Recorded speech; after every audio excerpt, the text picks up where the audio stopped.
The fluorescent lights of Hawthorne Elementary flickered as Marcus wiped down the last classroom desk, his weathered hands moving in practiced circles. At 42, he'd learned that life rarely went according to plan. 5 years ago, he was an aspiring musician with a bright future. Now he was a single father working double shifts, his guitar collecting dust in the corner of their cramped apartment while his 8-year-old daughter, Lily, did homework at their kitchen table each night. But Marcus never stopped humming. It was all he had left of his dreams, and somehow, those wordless melodies kept hope alive in the darkest moments. That Tuesday evening, as he pushed his cleaning cart down the empty hallway, Marcus heard something unusual. A soft whimpering came from the music room, a sound so quiet he almost missed it. He pushed open the door to find a small boy, no more than 6 years old, curled up behind the piano. The child's expensive clothes were rumpled, his face streaked with dried tears, but what struck Marcus most was the absolute silence. The boy didn't speak, didn't call out, just stared with enormous brown eyes that held an ocean of sadness. "Hey there, buddy," Marcus said gently, kneeling down. "You okay?" No response. The boy's lips remained sealed, his small body rigid with fear or pain, Marcus couldn't tell which. "My name's Marcus. What's yours?" Still nothing. Marcus had seen this before with Lily, back when her mother left. Sometimes words felt too heavy to carry. So Marcus did the only thing he knew how to do. He started humming. It was an old lullaby his grandmother used to sing, simple and warm, like sunlight through autumn leaves. He hummed as he sat down on the floor, not too close, giving the boy space. He hummed as he pulled out his phone to call the office, reporting the child. And he kept humming as they waited for someone to come. Something miraculous happened. The boy's shoulders began to relax. His breathing steadied. And then, so quietly Marcus almost didn't hear it, the child began humming along. It was off-key and fragile, but it was there, a tiny bridge of sound connecting two strangers in an empty room. When Principal Henderson arrived with a woman in a designer suit, Marcus recognized her immediately. Victoria Ashford.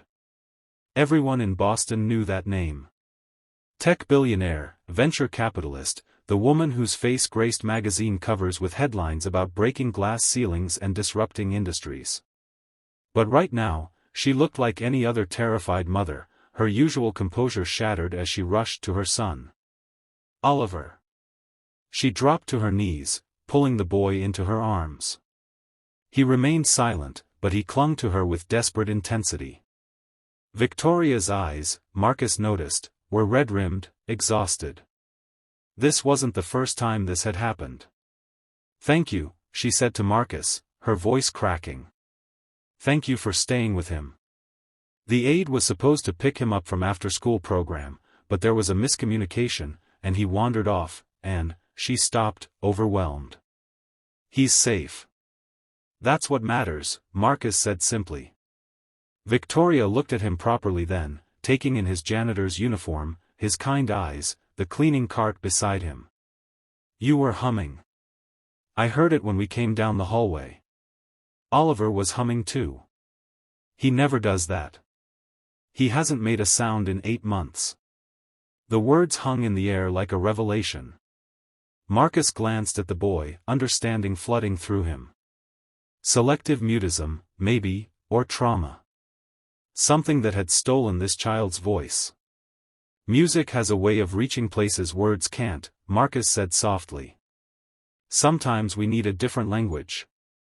Victoria stood slowly, still holding Oliver's hand. She pulled out a business card. "I'd like to thank you properly. Please, come to my office tomorrow. I'll have my assistant arrange everything." Marcus almost said no. He didn't need charity, didn't want pity. But something in Victoria's eyes stopped him. This wasn't about money. This was about a desperate mother who'd just watched a janitor accomplish what an army of expensive therapists couldn't. The next day, Marcus arrived at Ashford Technologies in his only suit, feeling out of place among the glass walls and modern art. Victoria's assistant led him to a corner office with a view that stretched across the entire city. Victoria stood at the window, but she turned when he entered, and her expression was different than before, more determined, more alive. "I researched you last night," she said without preamble. Marcus Chen. Graduated from Berklee College of Music. Released one album that got critical acclaim but poor sales. Lost your wife to cancer, raised your daughter alone, gave up music to make ends meet. She paused. "I'm sorry for invading your privacy, but I needed to understand who you are." Marcus shifted uncomfortably. "That was a long time ago." "Was it?" Victoria moved to her desk, pulling out a folder. "What if I told you I want to hire you? Not as a janitor. As Oliver's music therapist. I'm not qualified. I'm not licensed. You reached my son in 5 minutes. Do you know how many specialists we've seen? Psychiatrists, psychologists, speech therapists, occupational therapists. We've spent hundreds of thousands of dollars. Oliver hasn't hummed, hasn't sung, hasn't spoken since the car accident that killed his father." Her voice broke slightly. "You gave him his voice back, even if just for a moment. That's worth more than any credential." Marcus thought of Lily, of the bills piling up, of the guitar in the corner. He thought of the pure, unexpected joy of watching that little boy hum along with him. "I have a daughter. I can't abandon my responsibilities." "Bring her," Victoria said immediately. "Hawthorne Elementary, where Oliver goes, is an excellent school. I can arrange a full scholarship. You'd work with Oliver 3 times a week, here at our home. The salary would be competitive with what a licensed therapist makes." "Please, Marcus. I'm not asking as a billionaire. I'm asking as a mother who's watched her child disappear into silence and just saw a glimpse of him coming back." What happened next unfolded like a dream Marcus was afraid to wake from. He started working with Oliver the following week, bringing his old guitar out of retirement. The sessions were simple, humming, gentle melodies, no pressure to speak or perform. Just sound and presence and the understanding that some communication transcends words. Oliver didn't speak immediately. Healing never works that way. But he began humming more, then singing wordless notes. After 6 weeks, he whispered his first word, "more," when Marcus finished a song. Victoria cried right there in the music room they'd set up in her mansion. But the real transformation happened in Marcus himself. As he taught Oliver, he remembered why he'd fallen in love with music in the first place.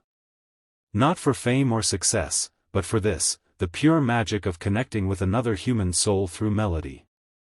He started composing again, simple songs designed for Oliver, and discovered that his creativity hadn't died, it had just been hibernating, waiting for a reason to wake up. Lily thrived at Hawthorne Elementary, making friends and discovering her own love of music.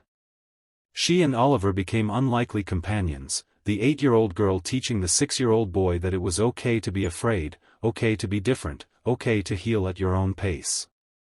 6 months after that first night in the music room, Victoria did something that shocked everyone in Boston's elite circles. She announced a new initiative, the Ashford Foundation for Music Therapy, a fully funded program that would provide music therapy to children who couldn't afford it, hiring musicians who'd fallen on hard times and pairing them with kids who needed healing. Marcus would direct the program, and Oliver, now speaking in full sentences and singing in a clear, beautiful voice, would be their first success story. The press called it philanthropy. Victoria called it paying forward a miracle. But Marcus knew what it really was, proof that kindness creates ripples we can never predict, that a simple act of humanity, a janitor humming to a scared child, can transform not just 2 lives but hundreds, thousands. On the day the foundation opened, Marcus stood on a small stage in a community center, his guitar in his hands, Lily and Oliver beside him. Victoria watched from the audience, no longer the intimidating billionaire but simply a grateful mother. Marcus began to play, and the children in the room, all carrying their own silent burdens, began to hum along. In that moment, Marcus understood